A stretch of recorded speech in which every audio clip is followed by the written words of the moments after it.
स्वामी विवेकानंद जब गए शिकागो, विवेकानंद को एक इटालियन नौयुवती मिली, इटालियन गोरी चिट्टी, अरबों डॉलर की उस समय उसकी संपत्ति थी, और वो आकर के बाहर खबर भेजा कि एक युवती मिलना चाहती है विवेकानंद से। विवेकानंद जी ने बुलाया, आकर के बैठी और कहा मैं आपसे एक निवेदन करना चाहती हूँ, एक रिक्वेस्ट है मेरा। कहा बोलिए। कहा मैं आपसे आप जैसा बेटा चाहती हूं।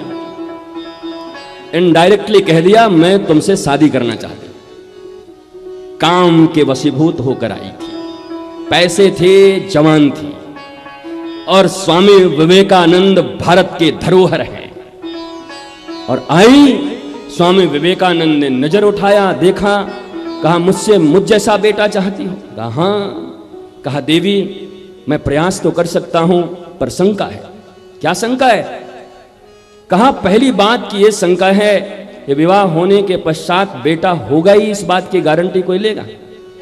कई दुनिया में ऐसे दंपत्ति हैं जिनको कभी कोई संतान मिला ही नहीं, और फिर अगर कोई संतान हुआ तो वो लड़की ना होगी, इस बात की गारंटी तुम ले सकती हो सकता है लड़की हो जाए।